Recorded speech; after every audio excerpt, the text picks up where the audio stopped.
Hello student, good morning. देखिए, जो हमारे लास्ट क्लासें हैं इनके अंदर जो टॉपिक डिस्कस कर रहे थे वो ब्लड ग्रुप का था।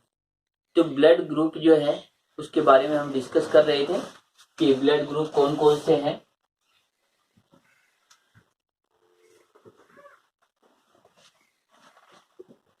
ये ब्लड ग्रुप के पार्ट की बात करें हम, तो हमने जो लास्ट क्लास में एक बार देखी, कुछ एक रिपीट करते हैं, उसके बाद जो आगे का पार्ट करते हैं। तो रिपीट करते हैं। तो देखिए, हमने ये देखा कि ब्लड से रिलेटेड दो सिस्टम होते हैं, और दो सिस्टम जो इसके अंदर मेनली टू सिस्टम है। फर्स्ट सिस्टम की यदि बात करें तो हम ये कहें ABO सिस्टम। सेकंड जो सिस्टम था वो था RH सिस्टम, या फिर कहें कि आरबीसी की सरफेस पर जो एंटीजन प्रेजेंट होता है उसको हमने वही ब्लड ग्रुप कहा। तो आरबीसी की जो आरबीसी सरफेस है उस पर एंटीजन जो प्रेजेंट है वो एंटीजन AB एंटीजन हो सकते हैं या RH एंटीजन हो सकते हैं। इस बेसिस पर देखिए हमने जो ब्लड ग्रुप है उनका निर्धारण किया। A ब्लड ग्रुप है। इसके बाद जो है A के अंदर यदि हम बात करें कि ब्लड ग्रुप,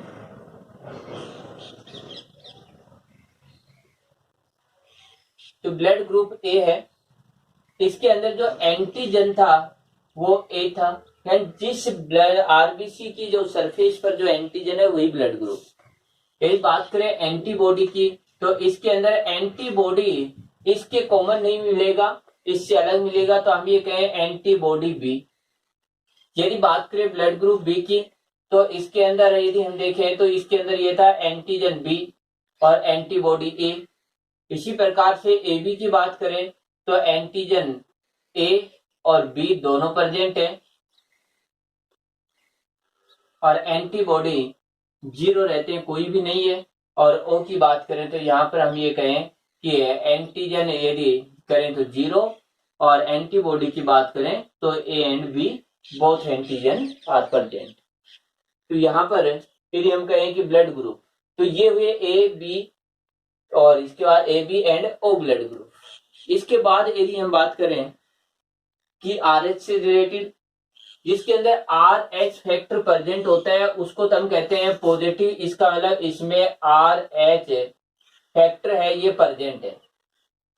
यदि RH प्रेजेंट नहीं होता है, RH हो एब्सेंट, यदि RH होगा एब्सेंट तो उसको हम कहेंगे RH एब्सेंट, तो उसको कहेंगे हम नेगेटिव, और इसको कहेंगे प्रेजेंट है तो पॉजिटिव।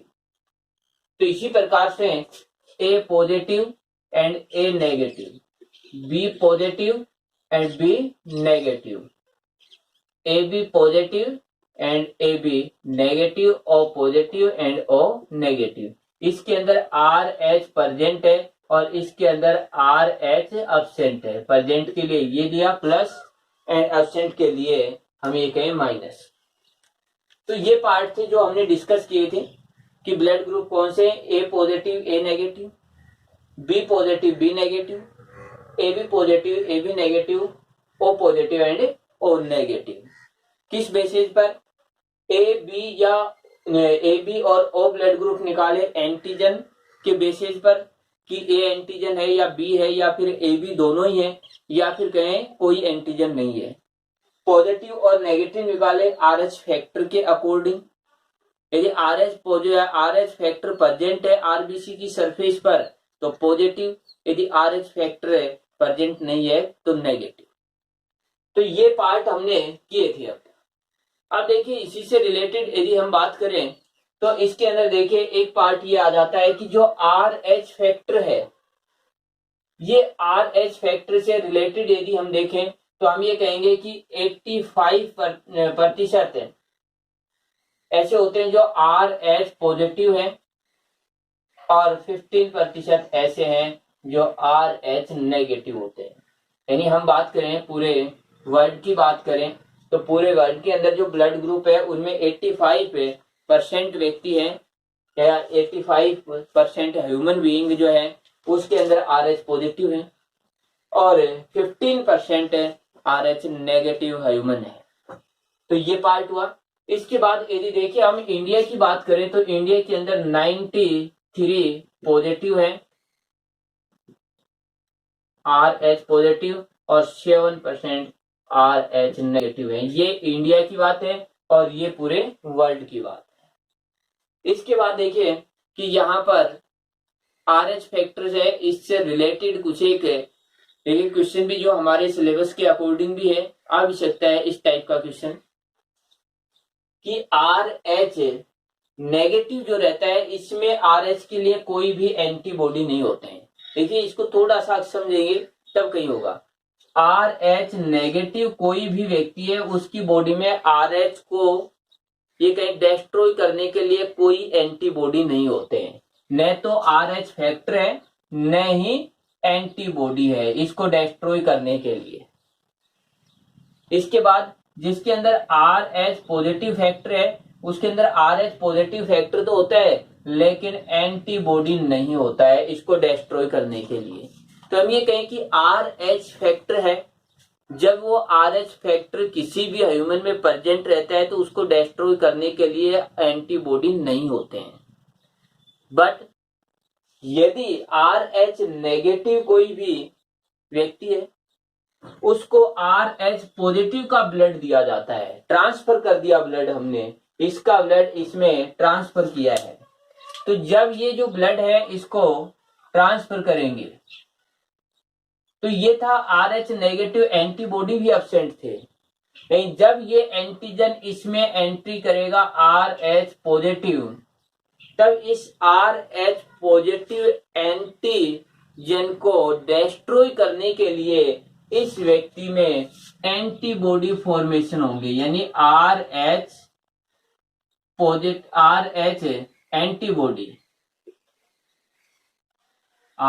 एंटीबॉडी फॉर्मेशन होगा। तो RH एंटीबॉडी का फॉर्मेशन होगा और ये RH एंटीबॉडी इस RH फैक्टर से रिएक्शन करेगा, इसको डिस्ट्रॉय करेगा, या फिर कहें कि इसके साथ अटैच होगा और इसके अंदर क्लोटिंग की प्रोसेस हो जाएगी, समूहन हो जाएगा, एक ग्लूटामेशन की प्रोसेस होगी। तो इस तरीके से ये पार्ट हो जाता है इसका। तो यहाँ पर जो है ब्लड के क्लोट बन जाएंगे इस तरीके से, इस तरीके, और उसकी डेथ हो जाती है।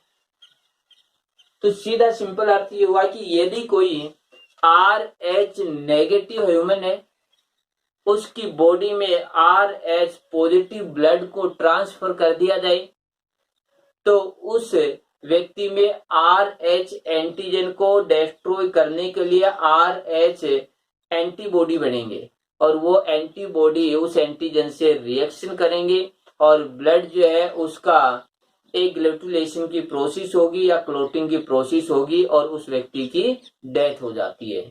तो यहाँ पर ये बात है। अब इससे रिलेटेड देखिए एक क्वेश्चन है, काफी इंपॉर्टेंट क्वेश्चन है कि यदि कोई भी RH नेगेटिव कोई फीमेल है, देखिए हम ये कहें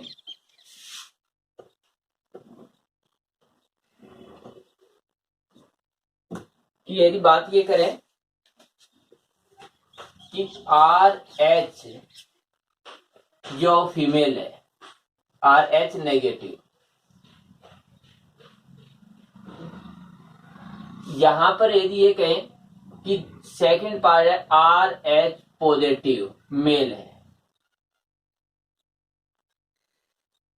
या फिर इसको ये कहें कि एक RH नेगेटिव फीमेल जो है, या कहें कि RH जो नेगेटिव वोमेन है उसकी मैरिज RH पॉजिटिव मेल या मेन से हो जाती है।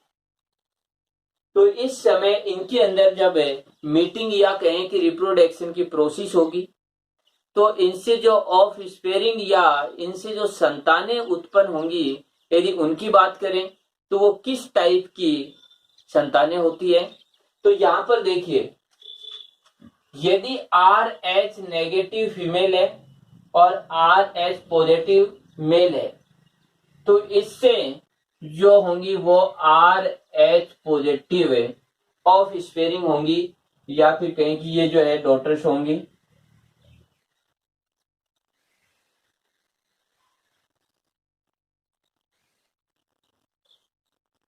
ऑफ स्पेयरिंग जो है are H positive.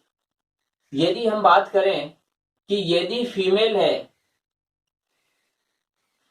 Female R H positive और मेल यदि आर एच नेगेटिव, तब भी आर एच पॉजिटिव ही होंगे। यदि R H positive female, R H positive male, तब भी आर एच पॉजिटिव ही होंगे।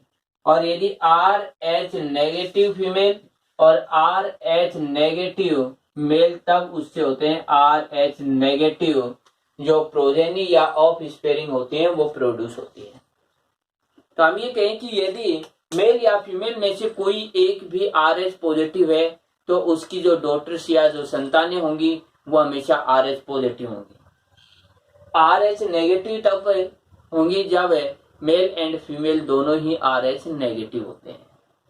इसके बाद देखिए कि यदि हमने ये कहा कि आर एच नेगेटिव मेल है, are H positive male and are H negative है वो फीमेल है, जब रिप्रोडक्शन की प्रोसेस होती है इनके अंदर तो इनसे जो ऑफ स्पेयरिंग बनेगी वो आर एच पॉजिटिव होगी।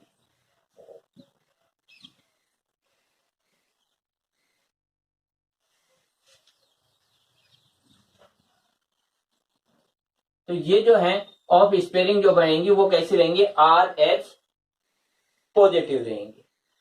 अब यहां पर देखिए कि यदि इनसे जो आर एच पॉजिटिव जो ऑफ स्पेयरिंग है इसका बर्थ होता है, तो जब इसका बर्थ होगा, जब इसका जन्म होगा तो उस समय इस आर एच एंटीजन के कुछ पार्ट है। देखिए ये जो फीमेल है, इस फीमेल की बात करें तो इस फीमेल के अंदर इसके जब बर्थ होता है तो प्लेसेंटा होती है जिसके थ्रू ये एम्ब्रियो और मदर जो है वो जुड़े हुए हैं। कि यदि हम बात करें कि इस तरीके से है ये कि इनमें रिप्रोडक्शन होगा तो उस समय ये जो मदर है, इस मदर के यूट्रस के अंदर एक आर एच पॉजिटिव एम्ब्रियो रहेगा और ये जैसे, और इसके बाद जो एम्ब्रियो है वो आर एच एम्ब्रियो है वो प्रोड्यूस होता है, बर्थ होता है। इसके बाद यदि हम ये कहें आर एच पॉजिटिव चाइल्ड जो है या ऑफ स्पेयरिंग है, तो यहां पर देखिए ये जब चाइल्ड है इसका जब जन्म होगा तो यहां पर क्या रहता है कि जब इसका जन्म होता है तो उस समय ये जो पार्ट है कि इस जो एम्ब्रियो है, इस एम्ब्रियो से ये मदर जो है इस प्लेसेंटा से जुड़ी हुई है। कि ये जो पार्ट है ये है प्लेसेंटा।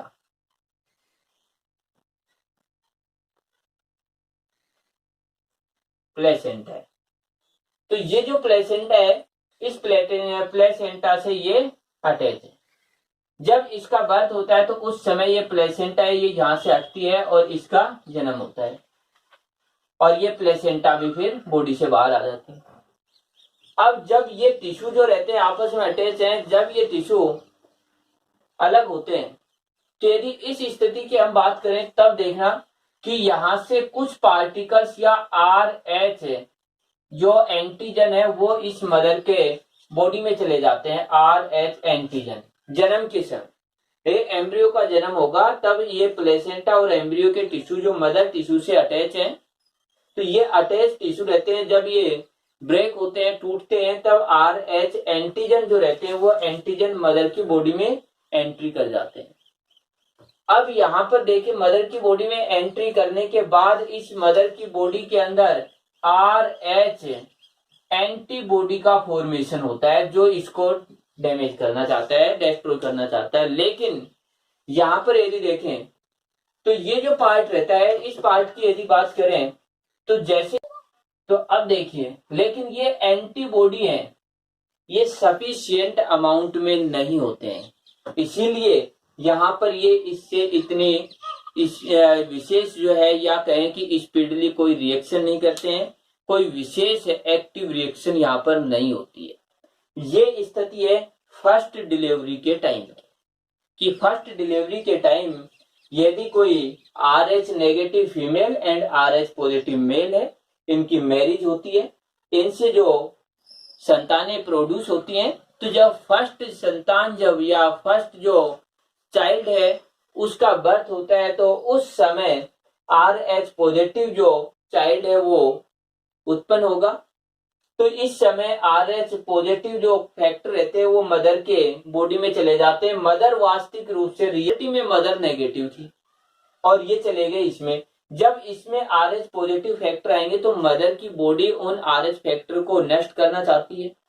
इसकी वजह से ये जो पार्ट रहते हैं इसको नष्ट करने के लिए यहाँ पर हम ये कहें कि RH जो एंटीबॉडी का फॉर्मेशन होगा, और सेम एंटीजन के लिए सेम एंटीबॉडी का फॉर्मेशन हो रहा है RH के लिए। इसी यानी ये जो बॉडी है इसी में ये एंटीजन है, इसी में एंटीबॉडी बन रहा है और ये कहलाता है रोगम।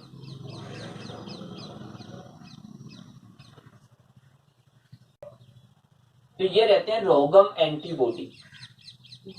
अब यहाँ पर देखिए, फर्स्ट डिलीवरी के टाइम किसी भी तरीके की कोई भी प्रॉब्लम नहीं होती है, लेकिन जब सेकंड डिलीवरी होती है तब इस मदर के यूट्रस में जब सेकंड एम्ब्रियो का डेवलपमेंट होता है और वो एम्ब्रियो भी RH पॉजिटिव होगा। तो RH पॉजिटिव होगा तो ये जैसे प्लेसेंटा से ये जुड़ा हुआ है इस तरीके से, तो मदर के ब्लड से जो एंटीबॉडी यहां बने हैं वो इस प्लेसेंटा के थ्रू इस एम्ब्रियो में आएंगे, यानी RH एंटीबॉडी इस एम्ब्रियो में आएंगे और इस एम्ब्रियो के ब्लड है उसके साथ रिएक्शन करेंगे, या कहें कि यहाँ पर क्लोटिंग हो जाएगी एम्ब्रियो की बॉडी में और एम्ब्रियो की डेथ हो जाती है। तो फर्स्ट डिलीवरी नॉर्मल है, सेकंड डिलीवरी जो रहती है उसके अंदर एम्ब्रियो की डेथ हो जाती है, क्योंकि इम्यूनिटी सिस्टम में मैंने बताया था कि प्राइमरी जो रेस्पॉन्स रहता है वो स्लो होता है, लेकिन सेकेंडरी रेस्पॉन्स रहता है वो काफी स्पीडली होता है मेमोरी सेल के बेस पर। कि जैसे एक एंटीजन है वो दूसरी बार बॉडी में एंट्री करता है, तो बॉडी में जो पहले एंटीजन के लिए एंटीबॉडी बने थे वो एंटीबॉडी की जो प्लाज्मा सेल्स है वो काफी एक्टिव हो जाती है, जो मेमोरी के रूप में थी, और काफी संख्या में यह कहें कि एंटीबॉडी जो है वो लार्ज नंबर में प्रोड्यूस करती हैं उस एंटीजन से रिएक्शन, और एंटीजन जो है उसको डेस्ट्रॉय किया जाता है। तो वही स्थिति यहाँ है कि ये सेकंड एम्ब्रियो का डेवलपमेंट होगा, तब उस समय RH पॉजिटिव के लिए यहाँ पर एंटीबॉडी है, लेकिन ये सफिशिएंट अमाउंट में नहीं थे। जैसे ही सेकंड बार इस एम्ब्रियो का डेवलपमेंट होगा तो ये मेमोरी के रूप में थे, ये काफी लार्ज नंबर के अंदर अपने इंक्रीज करेंगे अपने को, और इसके बाद प्लेसेंटा के थ्रू इस एम्ब्रियो में आएंगे और इस एम्ब्रियो के ब्लड के साथ क्लोटिंग कर देते हैं और एम्ब्रियो की डेथ हो जाती है। तो ये जो है सेकंड डिलीवरी या कहीं फर्स्ट डिलीवरी के बाद जो भी डिलीवरी यहाँ पर जो डिलीवरी हुई, सेकंड डिलीवरी या कहीं सेकंड डिलीवरी के बाद में जो भी डिलीवरी होंगी उनके अंदर एम्ब्रियो की डेथ हो जाती है। और ये जो डिजीज रहती है इसको कहते हैं एरिथ्रोब्लास्टोसिस फिटेलिस। तो यहाँ पर देखिए, ये जो डिजीज है इसको हमने कहा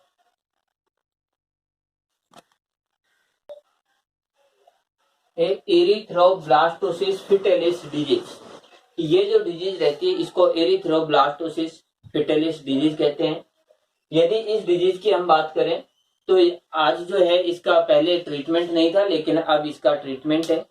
इसके लिए क्या होता है कि जैसे ये फर्स्ट डिलीवरी होती है तो फर्स्ट डिलीवरी होते ही एक कुछ टाइम के अंदर या कहीं कुछ जो हावर्स के अंदर ही एंटी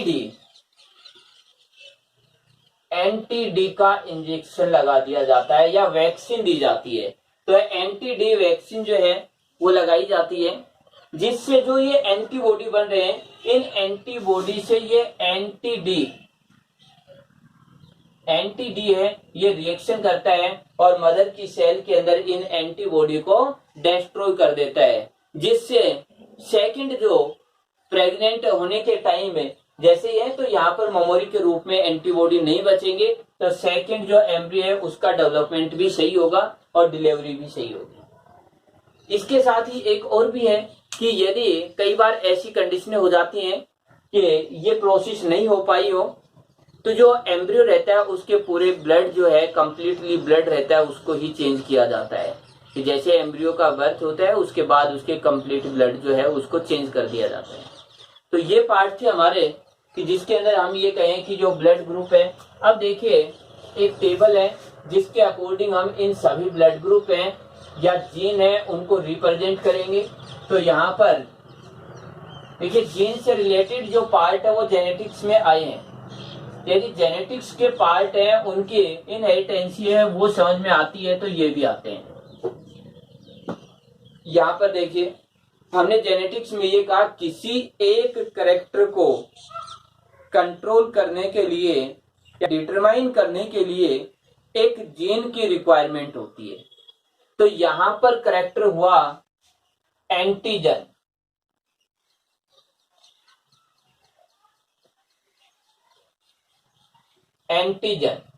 एंटीजन को कंट्रोल करने के लिए एक जीन होगा और उस जीन का नाम दिया हमने आई जीन। हम ये कहते हैं कि ये जो जीन रहता है इसके कॉन्ट्रास्टिंग जो कैरेक्टर रहेंगे या कहें एलील पाए जाएंगे। तो यदि इन एलील की बात करें तो यहां पर देखिए कि जो आई एलील जीन है इस जीन का एक डोमिनेंट और एक रिसेसिव। हमने अब तक केवल ये दो पार्ट पढ़े हैं कि एक जो जीन है एक सिंगल जीन है उसके 2 एलील होते हैं, एक डोमिनेंट एंड अदर सेकंड है वो रिसेसिव होता है। तो इसके अंदर डोमिनेंट जैसे आई और रिसेसिव वाई ये, लेकिन यहां पर ये जो ब्लड ग्रुप है ये जेनेटिक्स के रूल है उनके अकॉर्डिंग यदि देखें तो उनसे कुछ अलग है थोड़ा सा। कि कैसे है कि आई जीन जो है इसके 3 एलील होते हैं, इसको मल्टीपल एलील बोलते हैं। 3 allele I A, I B and small I. I A allele है ये आरबीसी पर एंटीजन ए का फॉर्मेशन करता है। आई बी एलील है ये एंटीजन बी का फॉर्मेशन करता है और स्मॉल आई या फिर आई जीरो है ये कोई भी एंटीजन का फॉर्मेशन नहीं करता है। ये स्थिति है। अब देखिए हम ये कहें कि ये जो दोनों एलील है आई ए एंड आई बी ये एलील है डोमिनेंट और ये है रिसेसिव।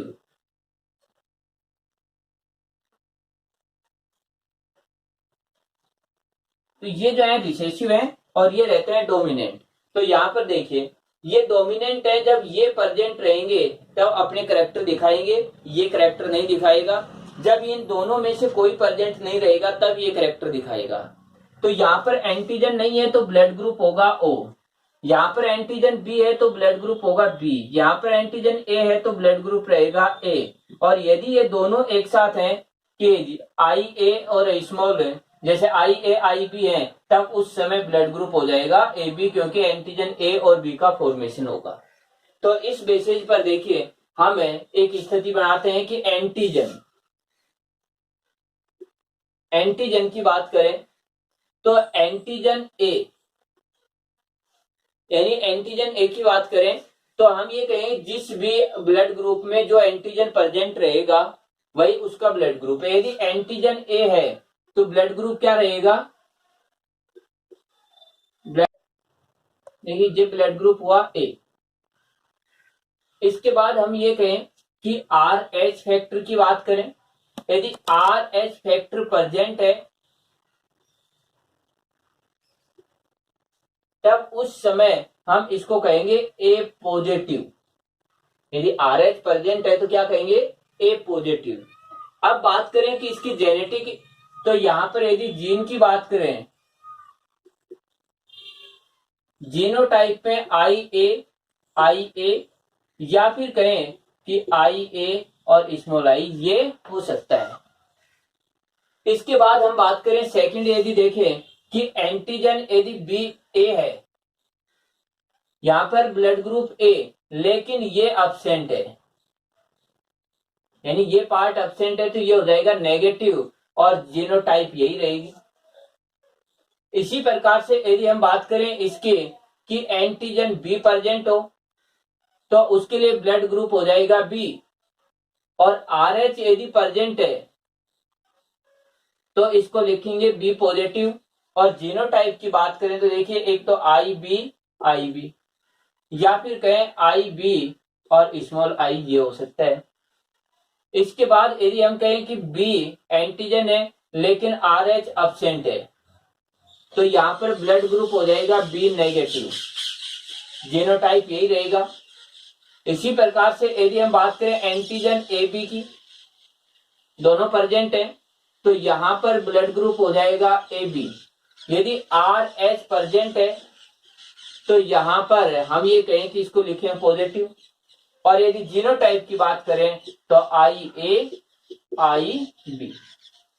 ये जीनोटाइप रहेगा इसका।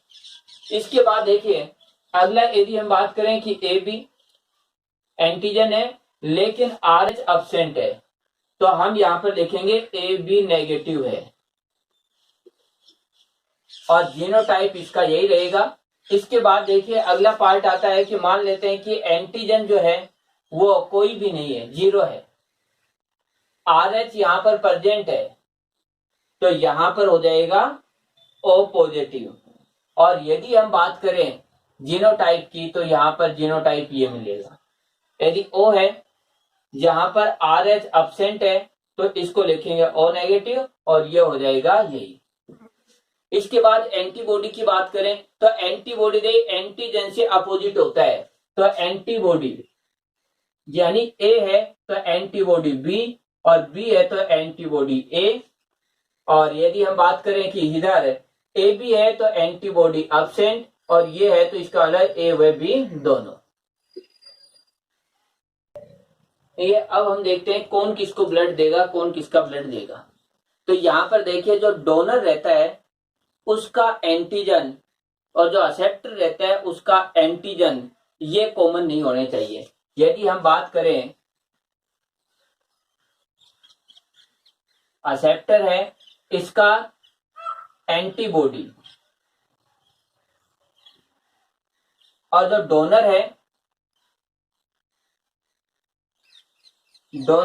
इसका यदि हम बात करें इसका एंटीजन,